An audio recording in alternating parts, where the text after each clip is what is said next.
Tá gravando.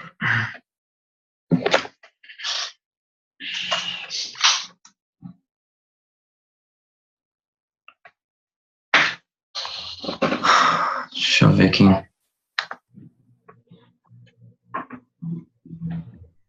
Outro Gilo. Manda. Eu te mandei um áudio agora, meu, com as minhas percepções, tá? Que enfim, eu tava em outra reunião ali, galera. Não sei se vocês viram no chat. Aí ela acabou se estendendo, então por isso estou atrasado. Mas também já deixei registrado ali pro Trude. Certo, eu recebi ali o áudio, assim que puder eu ouço. Beleza. A gente propôs a reunião também, pegar as percepções. Só vou esperar mais a Janine, pelo menos, que era quem estava bem ativa.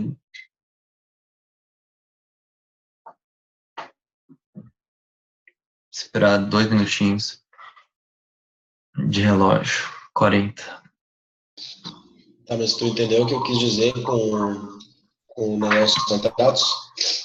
Sim, tá, vou começar então, foda-se. Tipo, Meu, eu entendo, só que eu acredito que quando a gente separa os projetos, a gente separa porque realmente são vários projetos, sabe? Então, tipo, são coisas que poderiam ter sido feitas separadas e a EJ fez um mega projeto que engloba várias coisas, então, pra mim, contaria como mais de um projeto, sim, porque tipo, é a definição que a gente faz, sabe? não, é que eu digo assim, realmente, tipo, vamos dizer, Bruna, me corrija se eu estou errado, mas vamos dizer que o Cianucci vende como é que é aquele negócio dos produtos, faz a... Ô, Bruna, me ajuda aí. Coffee break? Local, né? Oi? Coffee break? Não. Informação nutricional.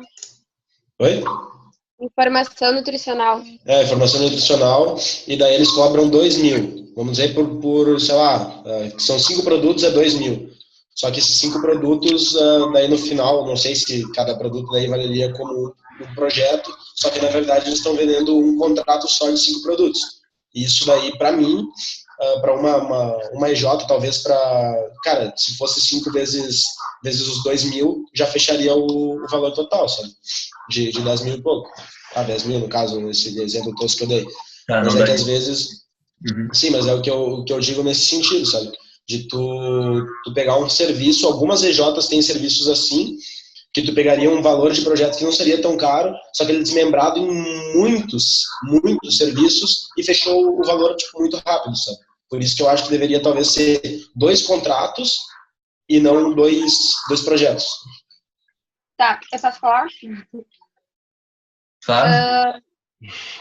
Isso foi bem discutido no Eu não consigo ver Cianucci. só uma coisa, desculpa, Bruna. Eu não consigo ver todos os dedinhos, então eu sei que tem umas pessoas com dedos ali, mas... desculpa. Não vi. Tá, eu botei do jeito que eu consigo ver. Beleza, pode seguir aí, Bruna. Não, pode ser. Tá. Tá, daí o Aldeia, depois o Lisboa.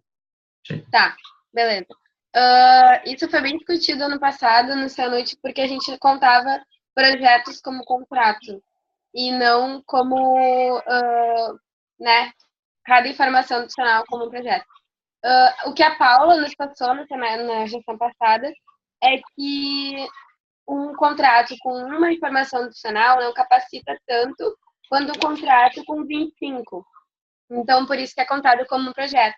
E a questão de ser fácil, eu não acho que seja, porque não é tão fácil atingir esse índice com um produto tão barato. Porque uma informação adicional, por exemplo, é R$135.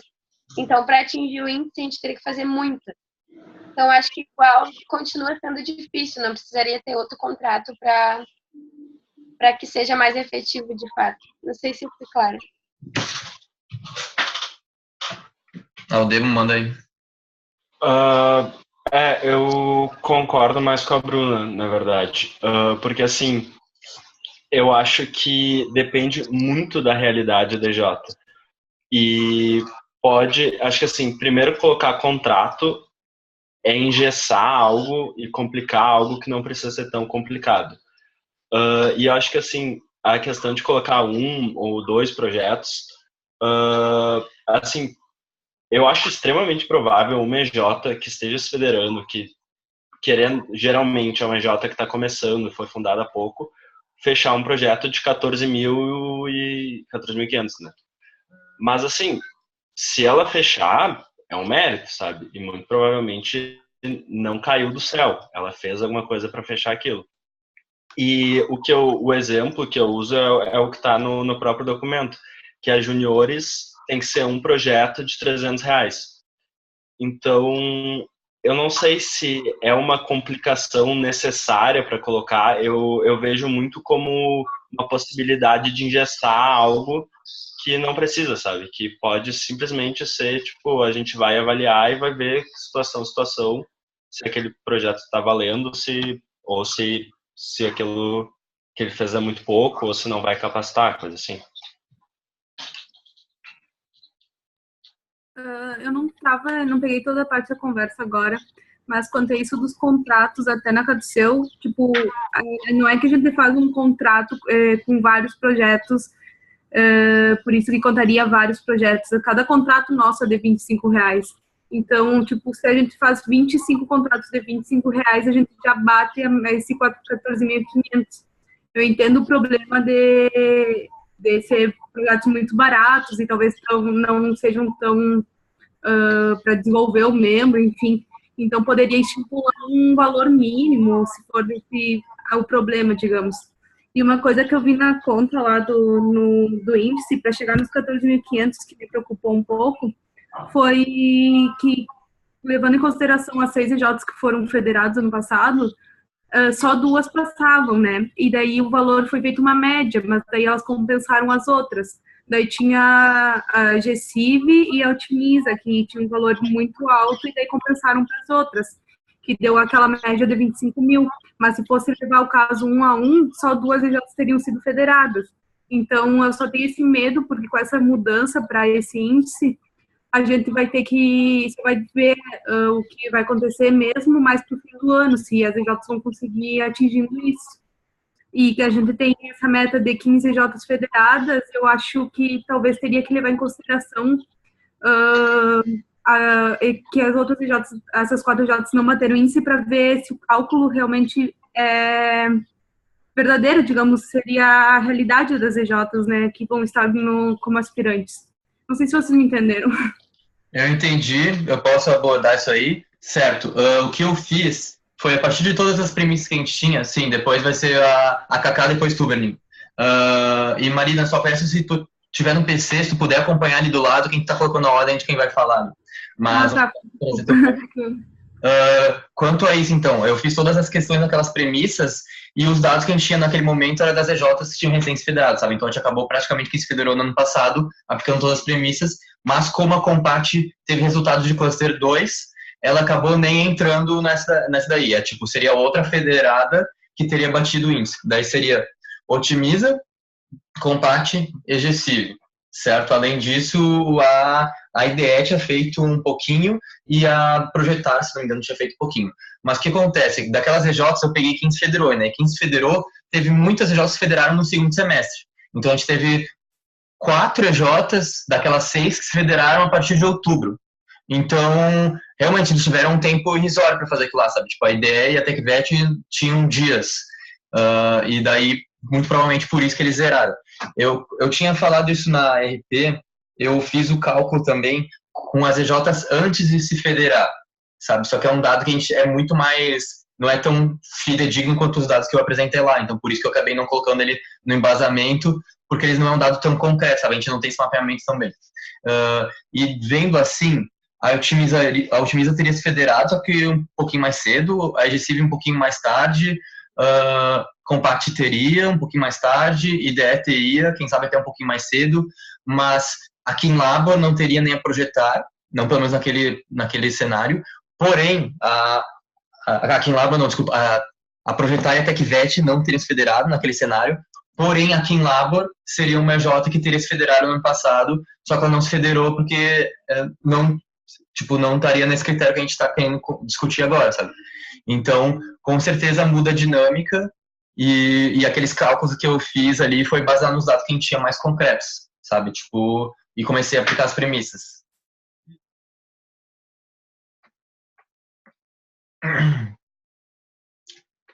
Ok. Tá claro? Beleza, manda bala, Kaká. falo. Eu só, tipo, concordo com essa parte aí de não precisar ser contrato. Acho que projetos 2 tá beleza. Mas, voltando, tipo, um pouco porque eu falei antes, porque eu realmente acho importante, é que, assim, eu só falei sobre aquilo de complementar os relatórios, tipo, botar mais coisas dentro dos relatórios e botar, tipo, os 3 pilares mais e envolver tanto FEGERS no relatório quanto a EJ, mas eu só falei, tipo, com o Vini, só falei com o Gui, que é o presidente da Global, e falei um pouco com o Lucas da empresa, mas eu queria saber do resto do conselho um pouco o que vocês acham em relação a isso de como que devem ser os relatórios, porque eu acredito que isso é uma grande parte, é uma parte que vai ser muito necessária para substituir as sabatinas, assim, para não necessitar das sabatinas, é a parte de ter um relatório bem completo e ter um relatório que a gente acha ideal. E como eu sei que, tipo, a gente vai dar o feedback para ti, Trude, mas o quanto antes, eu tenho que saber se o conselho está de acordo para te dar esse feedback também, porque não sou só eu, o Vini e o Gui que vão te falar que isso daí é legal.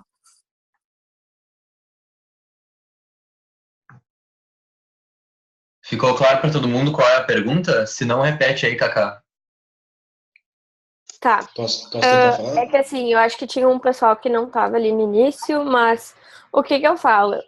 Uma das coisas que estava dentro do que o Trude mandou pra gente é que vão haver relatórios pela EJ que vão falar como é que está a EJ, quais são as metas, quais são os desafios. E eu acho, tipo, que é muito interessante tentar envolver os 3 pilares dentro disso de uma maneira bem clara e, ao mesmo tempo, a FEGERS fazer um relatório, porque o que acontece? A EJ pode achar que ela tá mandando muito bem. A EJ pode falar, tipo, o nosso RH tá maravilhoso, etc. Só que a percepção da FEGERS pode ser diferente, principalmente por conhecer a realidade de EJs diferentes. Então, o que eu falo é de, tipo, não só a EJ fazer um relatório, mas a FEGERS fazer algo também. Porque se a EJ tá fazendo relatório, ela vai estar falando sobre a sua realidade e vai estar falando como que a FEGERS está ajudando ela a se federar, como é que está sendo os aspirantes. Então, o que eu digo é mais de como que vai ser estruturado isso, não só em pontos bem específicos, como eu acredito que tá no que o Trude mandou pra gente. Só que, tipo, eu queria saber de vocês o que vocês acham que deve ser o relatório. Tipo, como é que vocês acham que deve ser? Porque eu acredito que uma das partes da cadeira que a gente curtia é saber o subjetivo.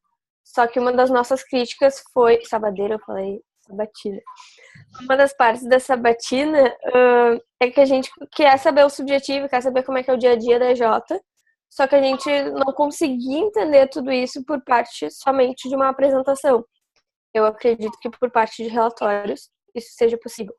Não sei se vocês concordam que isso é uma grande parte, porque para mim não é só índice, só quanto que vendeu, é muito mais que isso, é saber quanto que a EJ evoluiu dentro das aspirantes e o quanto que ela quer se federar.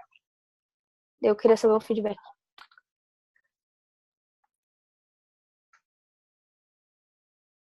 Abordem rapidinho esse ponto aí, então. Só falando sobre isso também, o que eu tinha falado com a Kaká é que a gente ia mandar o primeiro relatório e a gente ia começar a pegar os feedbacks de vocês para ir melhorando eles, sabe? Mas se vocês têm alguma coisa muito pertinente quanto ao relatório, tragam aí.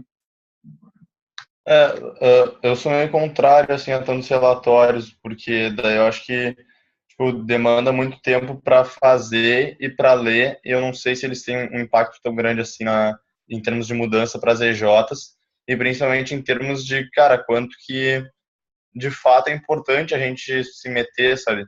Tipo, tá, nós somos aqui o conselho, e a gente, tipo, eu não tenho nenhum relatório sobre as EJs de vocês, e isso também não me interessa muito, eu acho que uma conversa acaba sendo melhor. E aí, sobre isso, tem um acompanhamento ali que a gente vai receber das aspirantes e esse material vai ser compilado para dizer se a gente vai querer uma sabatina ou não. Eu acho que isso aí já contempla todos os pontos. A gente vai ter a visão da FEGERS, se a gente quiser, a gente tem a visão da EJ. E para mim, meio que encerra, assim, não tendo essa necessidade. Eu, pelo menos, não enxergo. Não sei se alguém discorda, assim. Até complementando o teu ponto, assim, eu acho que a gente já tornou o processo mais objetivo para justamente não ter que ter tanta discussão desnecessária, tá ligado? E eu acho que, enfim, ter muitos relatórios passa por subjetivar de novo o processo. Então, eu acho que, assim, a gente está sendo bastante criterioso em todos aqueles índices ali que a gente colocou, enfim. Então, assim, falando de início a respeito do processo, eu acredito que não precise, mas pode ser que seja algo que a gente venha aprender, sabe?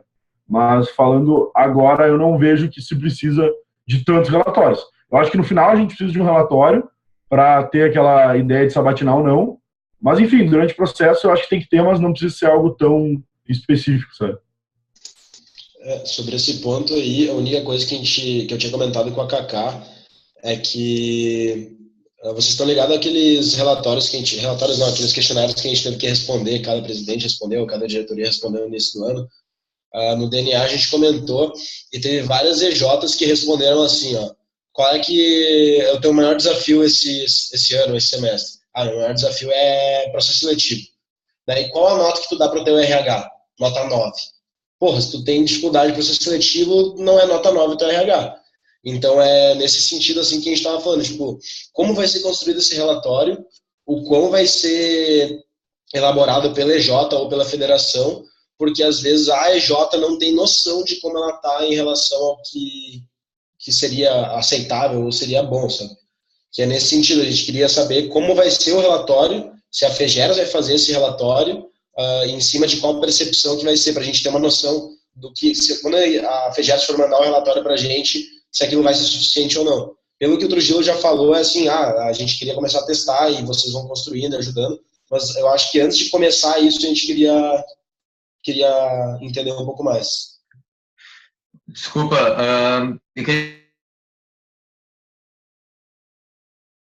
Não tá dando para ouvir nada, doutor Gil. No mudo.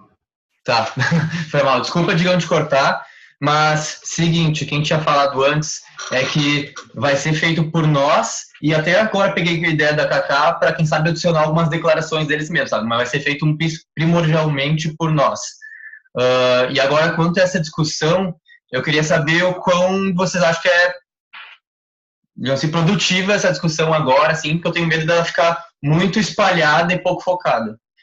E por isso, a minha sugestão é que vocês fossem muito criteriosos no feedback que vocês fossem dar no primeiro, para que a gente já consiga fazer um segundo muito bom. Porque agora, num call, eu acho que eu tenho medo dessa discussão ficar muito louca sobre vários pontos e a gente acabar não conseguindo fazer uma coisa melhor. Ou vocês mandarem por e-mail as sugestões de vocês quanto que tem que ter no relatório, sabe? Só que vocês podem discordar de mim, mas eu não acho sadia a discussão disso agora por Zoom, certo? Mas, enfim, manda aí, Digão. Eu concordo contigo, Trudy. Acho que a gente fica especulando aqui sobre o que é válido, o que não é, que não cabe. Tipo, a gente vai testando e vai entendendo. Assim, eu concordo muito com o B ali de que está sendo um método bem criterioso e quando o critério é claro, não tem o que reclamar depois. E a gente ainda, com esse processo, dá margem para o conselho intervir se necessário. Só que se a gente passar a minar esse processo todo, aí também o próprio intuito dele ser ágil, mas a margem para o conselho vai começar a ficar complicada. E eu tinha entendido que o relatório ia ser da própria federação, então uma vez que a federação entende os pontos que a Jota tem a melhorar, meio que não é relevante se ela se avalia com 9 ou 4, como está o RH dela, porque a FEGERS vai estar no papel de ilustrar e evidenciar isso para a EJ. Então aí também eu, como conselheiro, também de novo não me interessa, porque eu acho que daí o Trujillo e a equipe dele conduzem isso.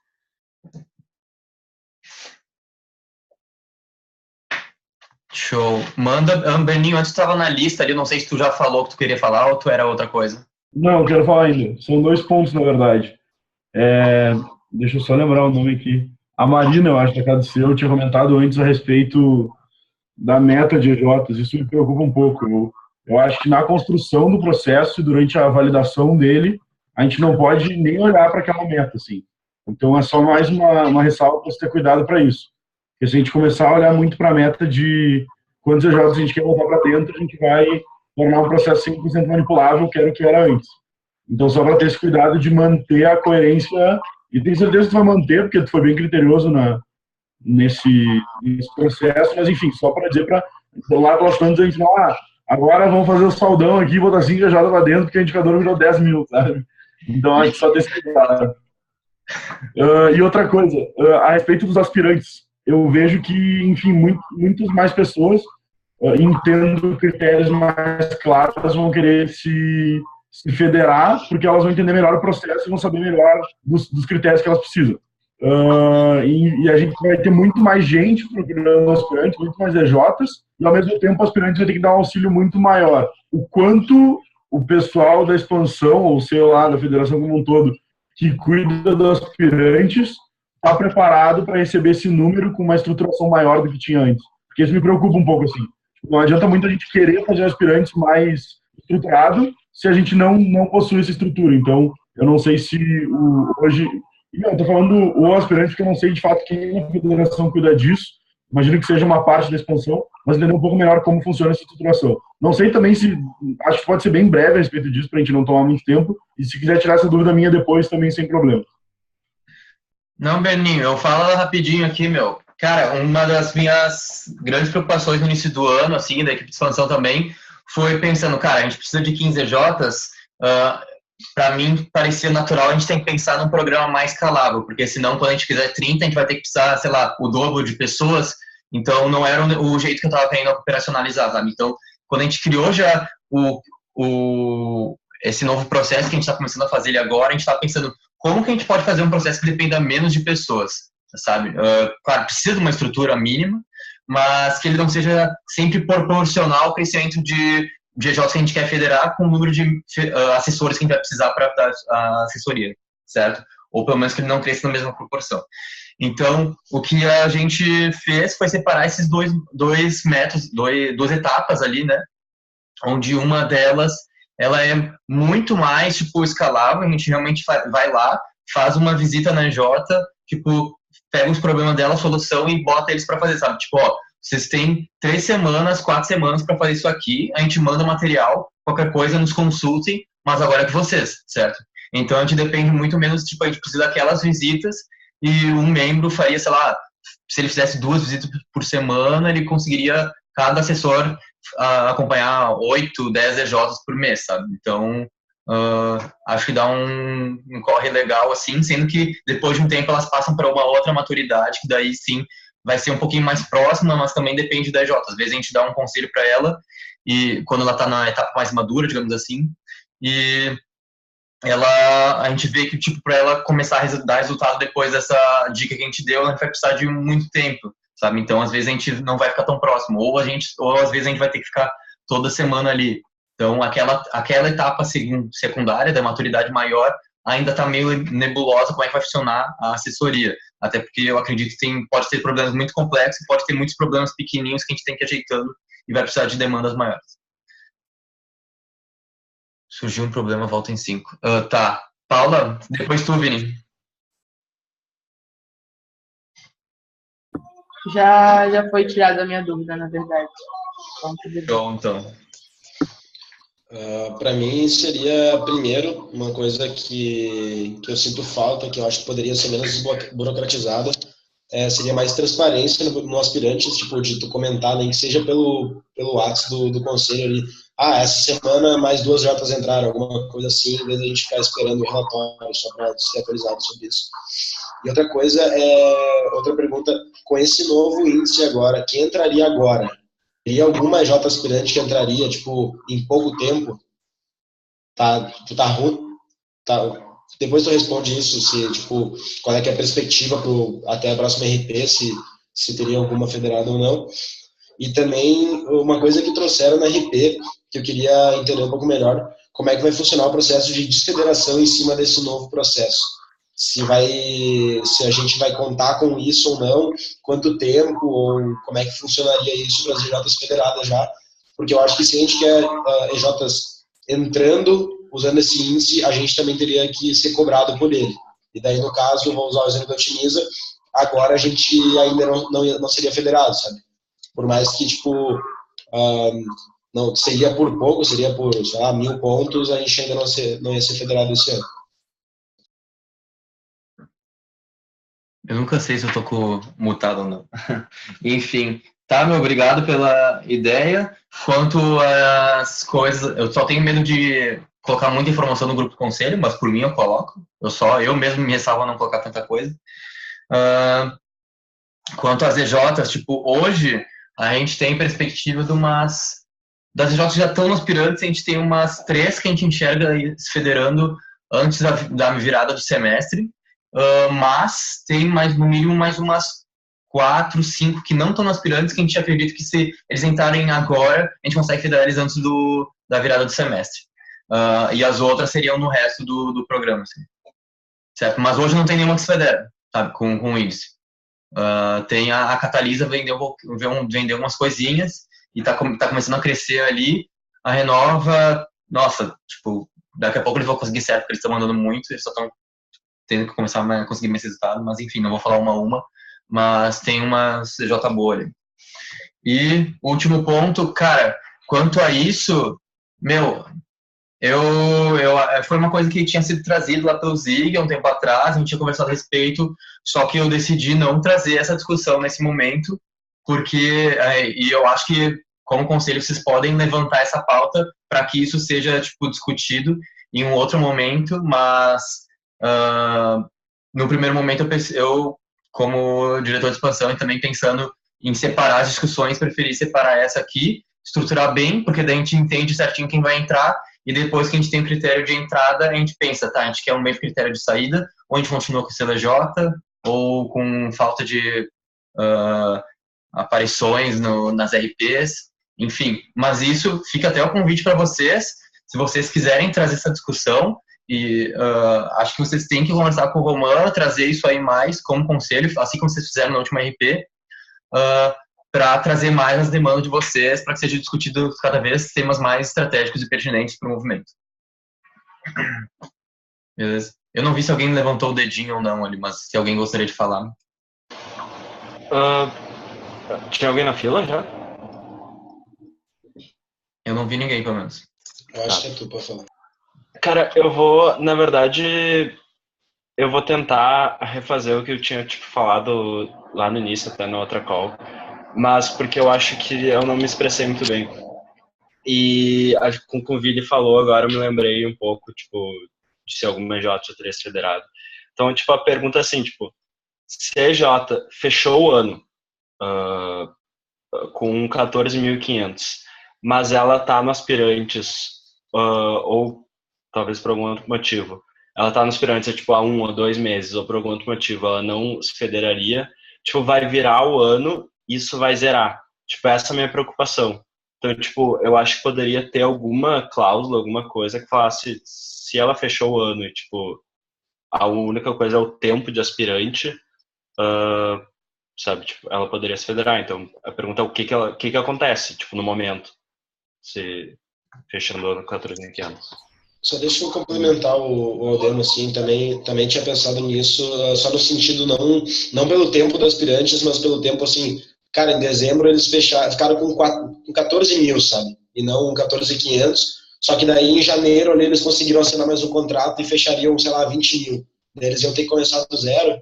Esse ponto eu também, tinha pensado, mas esqueci de trazer. Tá. Começando pela segunda pergunta, teoricamente sim, e já englobando a do Aldemo, sim também, mas a decisão mais importante é a do conselho, certo? Então, o que poderia acontecer? Cara, tem uma EJ ali que já bateu todos os critérios menos o tempo mínimo, e ela realmente não tem como bater o tempo mínimo porque não é inviável, sabe? É inviável porque não tem como mesmo, é impossível. Daí a gente poderia trazer essa questão para vocês, justo, falando, olha, essa EJ, ela acabou entrando por motivos X, entrando em outubro, novembro, só que ela já bateu tudo, já está ali, não sei o quê, o que vocês acham? E daí vai depender muito de vocês também serem criteriosos para interpretar se, além de ter batido os 14.500, ela tem estrutura e ela está meio que, se ela absorveu bem a cultura da rede, se ela está alinhada, certo? Até porque aquele tempo ele serve justo para tentar nos garantir que a EJ chegue um pouquinho mais estruturada e alinhada com a rede. Se vocês acharem que com menos tempo, ela, tipo, digamos assim, chegamos em dezembro, uma J que entrou em novembro e conseguiu fazer tudo, que ela já estaria alinhada, a gente pode abrir uma votação simples ali e daí seja o que vocês quiserem. Bem rapidinho, só comentando um segundo. Eu acho que daí esse critério ele pode ser visto, tipo, proporcionalmente, tá ligado? Tipo, divide 14.500 por 3, em 2 meses ela bateu 2 vezes esse valor, a gente pensa em votar nela, tá ligado? Algo desse tipo. Não sei se eu fui claro. Eu entendi. Deixa eu ver aqui. 4.800. Se ela bater, sei lá, 9.600 em 2 meses, a gente pensa em votar nela, algo assim. 10 mil, enfim. Algo nesse sentido. Tá. A gente tem mais 9 minutos na call ali. Eu vou pedir para a partir de agora ser bem objetivo, assim. Mais alguns pontos? Eu tenho uma dúvida rápida. Eu entendi ali a parte que tu falou do tempo, tá? No documento ali diz 1 ano, né? Depois para ter todos os processos, enfim. E tem mais os 3 meses do aspirante, e que não entraria nesse 1 ano, no caso, né? Não sei. Enfim. Mas depois tu falou em 6 meses. Aí eu não sei quanto tempo de fato ficaria todo esse processo e se conta o aspirantes ou não.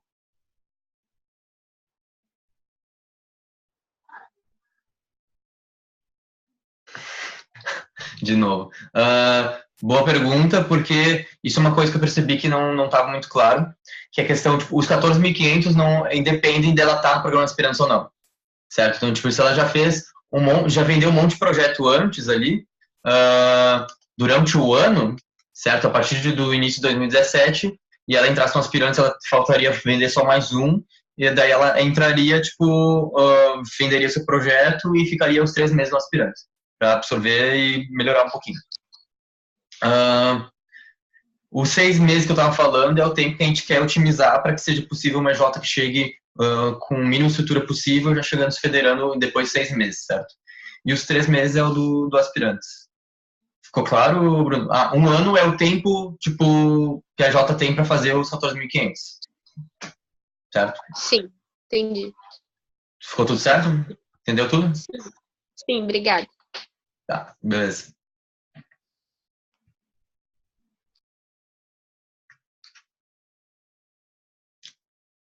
Mais alguém? Tá tranquilo? Bom, vou finalizando então. Certo. Primeiro, sobre esse último ponto que o Berlinho trouxe, eu vou pensar nesse peito. Falando a minha opinião, eu já tô achando que o negócio tá começando a ficar um Frankenstein ali, meio grandão, embora eu tenha gostado. E eu tenho medo disso aí, tipo, começar a botar muita cláusula, sabe? Mas eu possa ver o que é possível fazer, certo? Então, o que eu prometo é analisar e ver se eu consigo uma opção para isso aí, certo? Bem rapidinho, falando ali, eu também senti um pouco disso que tu comentou, então acho que dá para ter um pouco de calma a respeito, assim. Talvez ver como vão acontecer os casos durante o processo, e aí, se for caso, a gente deixa um pouco em aberto, enfim, mas depois que terminei de falar, eu pensei exatamente isso que tu comentou. Sim, pois é. E tem muito disso aí que tu falou agora, e tu falou na última RP, de vamos entender, se ele for deliberado, como que isso vai funcionar, sabe? Tipo, a gente tem uma expectativa, quem sabe as RJs tenham outra, vocês tenham outra, então provavelmente vai ter um momento ali de adaptação, se ele for deliberado, e muitas coisas vão possivelmente ter que ser revistas no futuro ou não, mas deixar o mais enxuto, pelo menos possível agora, para que a gente só adicione ou tire algumas coisinhas. Certo? Queria agradecer vocês por terem participado da call, sim, isso aí ajudou bastante a esclarecer dúvidas de todo mundo, acredito eu. Também me deu algumas coisas aqui para adicionar e para colocar, não tanto no critério, mas para adicionar no nosso comportamento, no jeito que a gente vai tratar isso. E a partir de agora eu vou começar a tratar com o Roman e vamos ver como é que vai funcionar a questão de deliberação disso aí, quando seria, como seria, e ele mantém contato com vocês. Beleza? Beleza. Certo. Boa, Trude, tá mandando muito. Obrigadão. Certo. Então tá, brigadão, galera. Aproveitem o resto da noite aí, continuem mandando muito e até o Lidera. Certo? Valeu. Valeu. Falou, boa noite. Falou. Não sei desligar. Aqui.